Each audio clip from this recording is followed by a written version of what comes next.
Amplamente celebrada como o epítome do glamour de Hollywood, Audrey Hepburn parecia viver um conto de fadas perfeito aos olhos de um observador externo.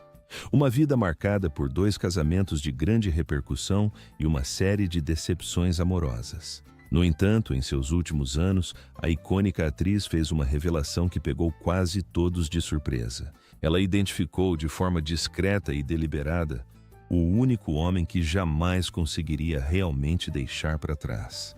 Esse indivíduo não era nenhum de seus cônjuges, nem um famoso colega de trabalho. Era alguém que o público em geral jamais suspeitaria.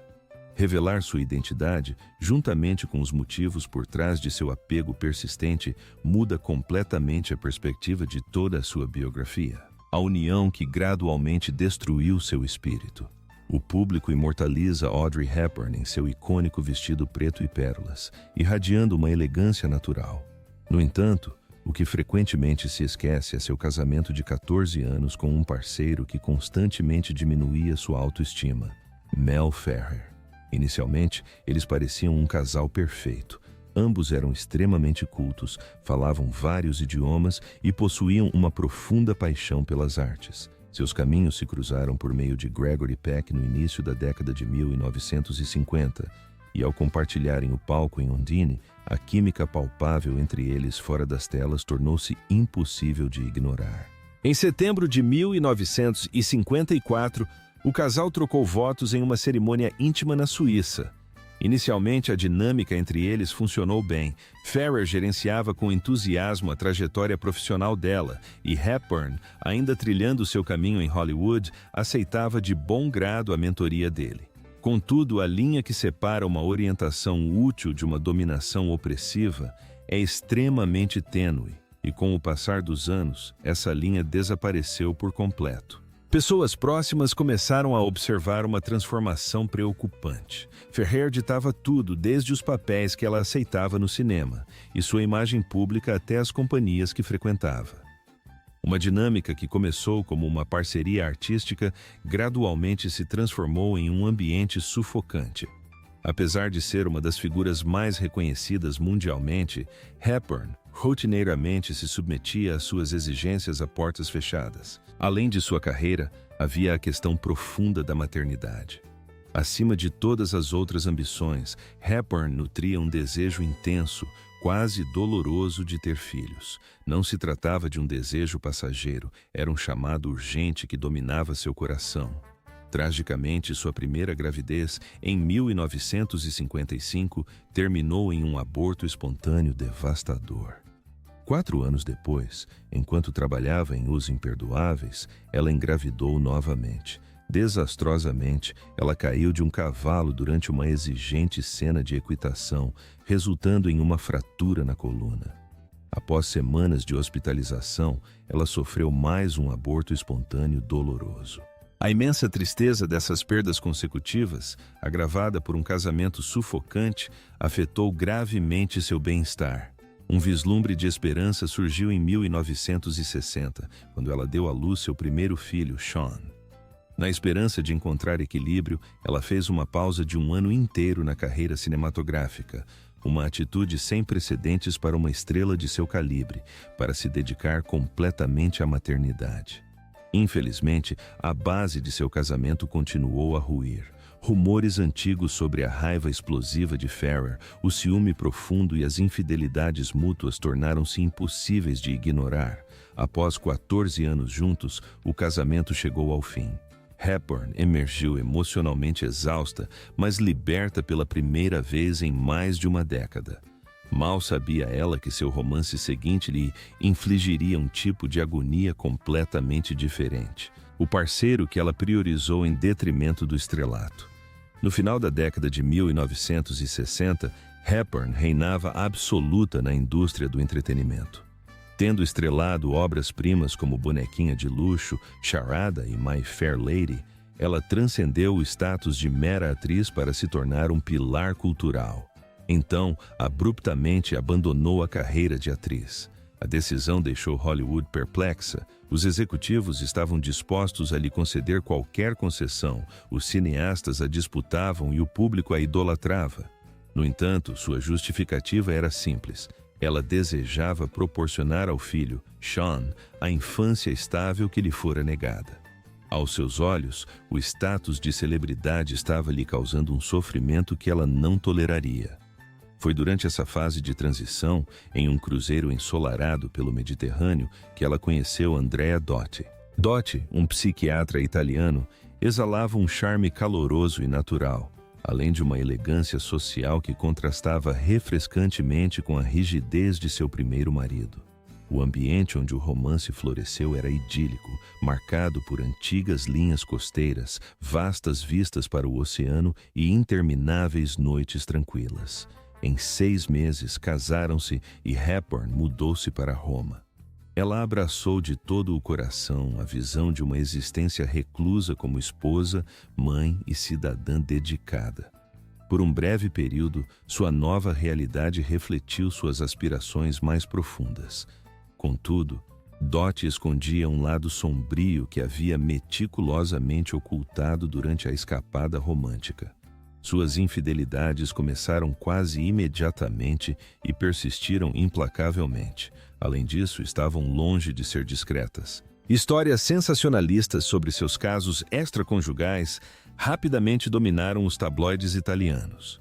Os paparazzi agressivos que perseguiam Hepburn incessantemente até mesmo em Roma garantiram que sua humilhação doméstica fosse transmitida para o mundo todo. Ela havia fugido dos holofotes de Hollywood em busca de refúgio, apenas para se tornar involuntariamente o centro de um espetáculo público muito mais degradante. Ela suportou o casamento por muito mais tempo do que a maioria previa, impulsionada em parte pela devoção ao filho, Luca, nascido em 1970, e em parte por sua recusa inata em abandonar seus compromissos. Eventualmente, a sequência implacável de traições, combinada com a total falta de privacidade, tornou a situação insustentável.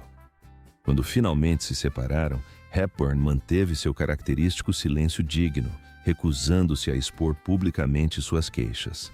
Embora ela se mantivesse reservada, pessoas próximas notaram que o divórcio brutal a fez construir barreiras emocionais mais espessas do que nunca.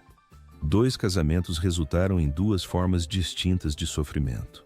No entanto, por trás de ambos os relacionamentos, havia um padrão psicológico profundamente enraizado, que se originou muito antes de ela pisar em Hollywood. O que todos os seus parceiros românticos tinham em comum é um detalhe frequentemente omitido das retrospectivas de sua vida. A dinâmica angustiante dos relacionamentos que ela tolerou não começou com Mel Ferrer ou Andrea Dotti.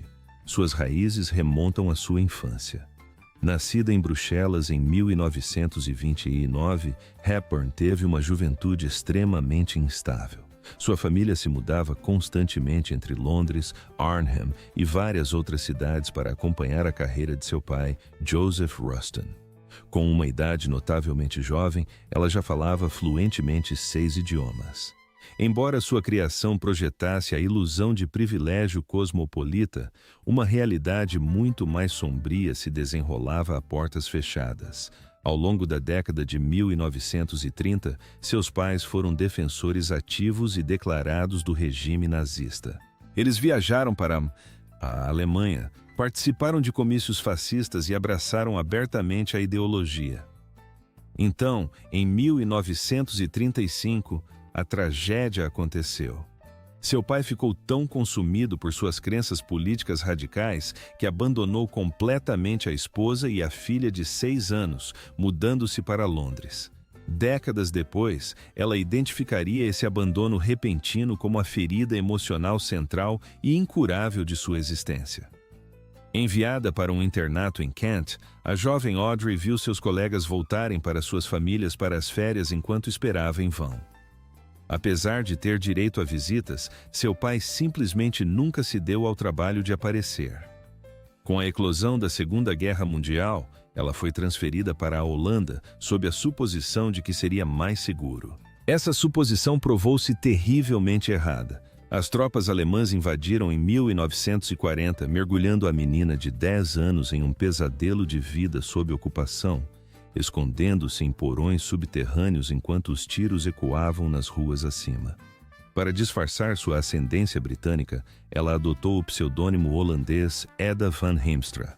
A brutalidade da guerra a atingiu de forma agonizante em 1942, quando os nazistas prenderam e executaram 2 de seus tios.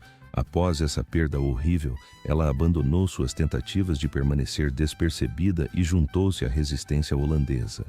Ela contrabandeava jornais clandestinos e mensagens vitais, frequentemente escondendo o material proibido dentro de seus sapatos.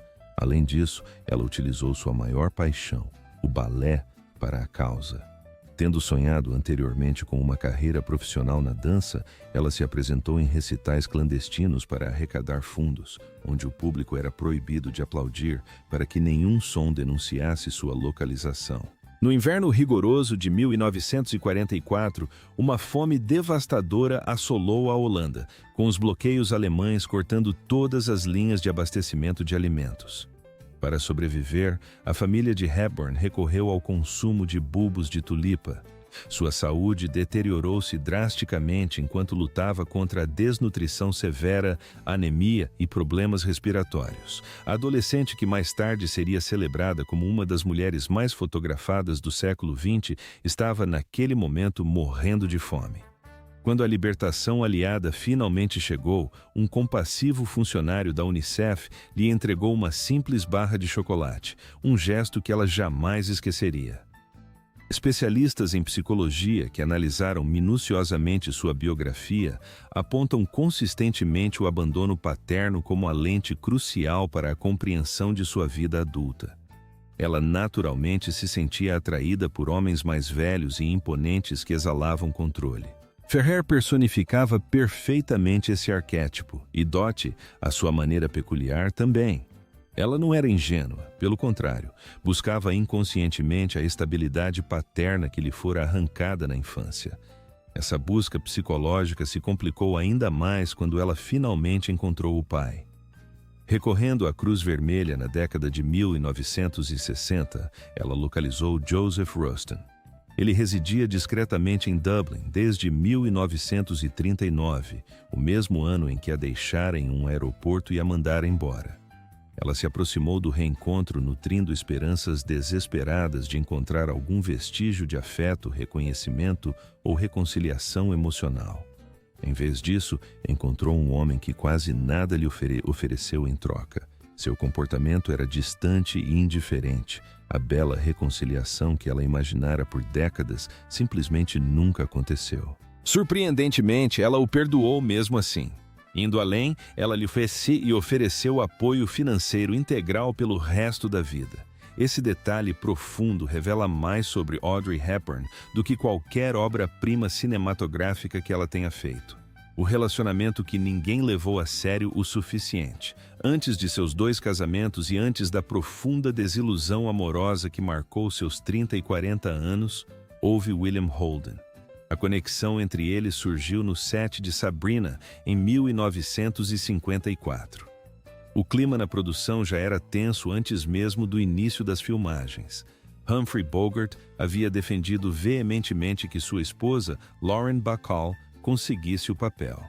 Quando de estúdios Carbes-Goldkau Hepburn, ele não fez nenhum esforço para esconder seu ressentimento. Manteve uma distância gélida, usou seu profissionalismo frio como arma e a tratou como uma presença indesejada em um set que, em sua opinião, ela não merecia compartilhar. Holden reagiu de maneira completamente oposta. Desde o primeiro contato, ficou totalmente cativado. A química magnética entre eles estava longe de ser uma ilusão criada pelas câmeras. Era intensamente genuína e visível para todos ao redor. O vínculo entre eles se aprofundou rapidamente, evoluindo da proximidade no set para um relacionamento romântico completo nos bastidores. Por um breve período, foi realmente intenso. Holden se apaixonou perdidamente e a pediu em casamento. Audrey disse não. Sua justificativa foi simples, mas definitiva. Ela desejava desesperadamente ter filhos, e Holden já havia feito uma vasectomia. Esse não era um detalhe que ela pudesse simplesmente ignorar. Apesar de seus profundos sentimentos por ele, o futuro que ela imaginava era centrado na maternidade, e ele não poderia fazer parte dessa realidade. Holden ficou com o coração partido e nunca se recuperou completamente. Olhando para trás, seu papel na história dela é profundamente fascinante. Embora ele não tenha sido o responsável por sua desilusão amorosa, demonstrou, talvez mais claramente do que qualquer outro, o quão ferozmente ela se protegeu após vivenciar a dor da adolescência. Ela sentia uma conexão profunda e autêntica com ele, mas mesmo assim o abandonou. Ela havia aprendido, através de experiências dolorosas da infância, que desejar algo e realmente confiar seu futuro a alguém eram dois conceitos drasticamente diferentes. A vida tranquila, o amor final e o nome que ela nunca parou de pronunciar. Após o divórcio de Andrea Doty, Hepburn fez algo que deixou perplexos os observadores que previam seu retorno triunfal às telas. Ela se recolheu. Não temporariamente, mas de uma forma profundamente ponderada e deliberada. Mudou-se para uma casa de campo em Tolochenaz, na Suíça, batizando a propriedade de La Paisible, que significa a pacífica. O nome era perfeitamente adequado. Recusou papéis importantes como atriz, evitou o circuito social e dedicou seu tempo ao jardim, aos passeios com seus cães e à culinária. Vivia de uma maneira que seria completamente irreconhecível para qualquer pessoa que só conhecesse a estrela de A Princesa e o Plebeu e Bonequinha de Luxo. Vizinhos locais mais tarde a recordaram simplesmente como uma moradora amigável que cumprimentava no mercado sem exigir nada mais. Foi durante essa era serena que Robert Wolders entrou em sua vida. Eles se conheceram em um leilão beneficente no final da década de 1970. Wolders era um ator e empresário holandês que estava de luto pela perda de sua esposa, a atriz Merle Oberon, após uma longa doença. A primeira interação entre eles foi discreta e aparentemente banal. Quando ele a convidou para sair, ela recusou, alegando sua agenda de trabalho. Contudo, no dia seguinte, ela o contatou e propôs que se encontrassem para tomar um drink. Esse drink deu início a uma conversa que durou horas. Essas conversas evoluíram para telefonemas diários, que logo se transformaram em uma conexão profunda que nenhum dos dois havia previsto. A vida que construíram juntos era desprovida de glamour, e esse era justamente o objetivo. Ambos haviam sobrevivido a perdas imensas, à exposição pública sufocante e a relacionamentos que exigiam que fossem algo que não eram. O que ofereciam um ao outro era belamente simples: firmeza inabalável, respeito mútuo e uma preferência compartilhada por uma existência autêntica e sem pressa. Eles nunca se casaram oficialmente, pois Audrey não via necessidade de formalidades. Ela o apresentou como seu marido porque, em todos os sentidos que importavam, o compromisso deles já era absoluto. Por mais de uma década, compartilharam os jardins exuberantes, os ritmos suaves e o silêncio reconfortante de La Paisible. Então, em 1988, enquanto assistia a um concerto da Unicef como convidada, Hepburn inesperadamente se viu no palco, falando sem anotações sobre os estragos da fome, da ocupação militar e o puro terror de ser criança em tempos de guerra. Um importante funcionário da Unicef estava na plateia. Antes do fim da noite, ele lhe ofereceu formalmente o cargo de embaixadora. Ela aceitou e, nos anos seguintes, viajou para a Etiópia, Sudão, Bangladesh e El Salvador, alguns dos ambientes mais perigosos do planeta.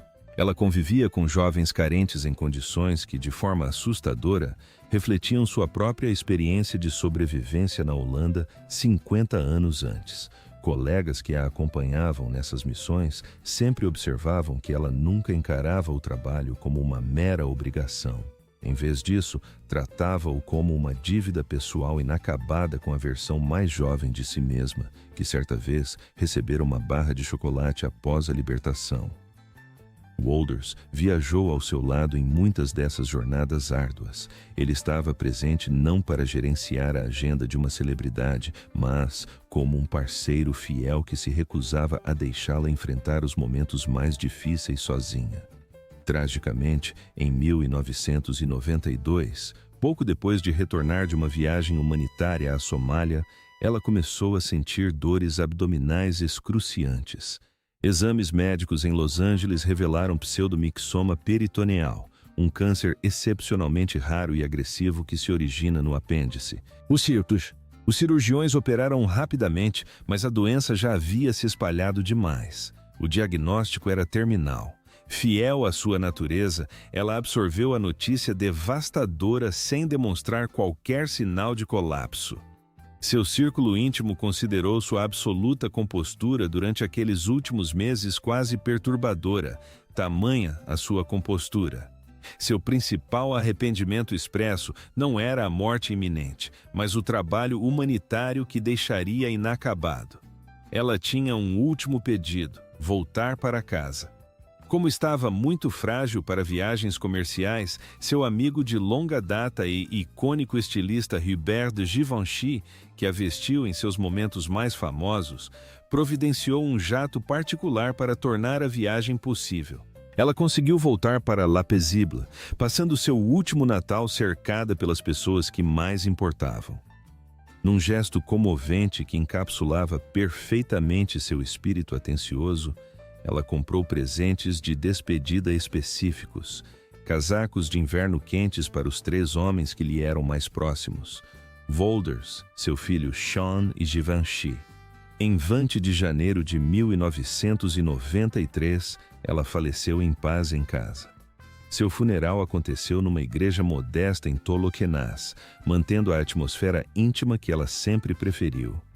Gregory Peck, o colega de elenco que havia defendido seu direito à igualdade de créditos em A Princesa e o Plebeu 4 décadas antes, recitou um de seus poemas favoritos. Seus ex-maridos compareceram, seus filhos estavam de luto e Wolders permaneceu firme entre eles. No entanto, o único homem que ela nunca superou não estava entre eles. Então, quem era ele? Após 2 casamentos fracassados, a dolorosa separação de Holden, as traições de Dot e uma vida inteira de fama, quem era o indivíduo que Audrey Hepburn mencionou em seus últimos anos como aquele de quem ela nunca conseguiu se desapegar completamente? Não era um parceiro romântico. Essa é a ideia equivocada que a maioria das pessoas tem. O homem era seu pai. Esse apego persistente não se baseava em uma doce nostalgia ou simples afeto. Em vez disso, era uma ferida não cicatrizada que continuava a moldar tudo ao seu redor. Joseph Rustin a abandonou quando ela tinha 6 anos. Ele nunca a visitou quando ela esperava sozinha na escola durante as férias. Ele a mandou para a Holanda acreditando que seria mais seguro, e quando ela se viu presa em uma zona de guerra brutal, ele estava completamente ausente. Quando finalmente o localizou décadas depois, por meio da Cruz Vermelha, vivendo tranquilamente em Dublin, ele recebeu o reencontro com uma indiferença arrepiante.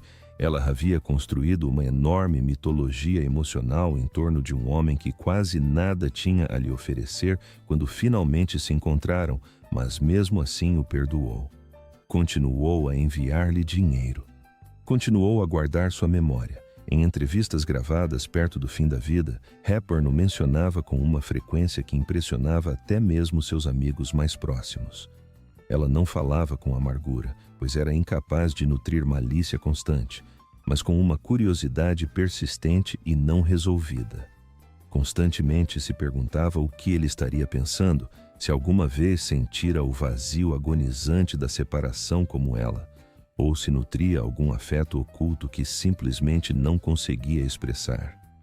Ela nunca obteve uma resposta satisfatória, pois ele morreu sem dar nenhuma. Biógrafos e pesquisadores da área da psicologia, que examinaram meticulosamente sua correspondência privada e conversaram com seus confidentes suíços, argumentam que todas as suas principais decisões amorosas remontam àquela ausência inicial.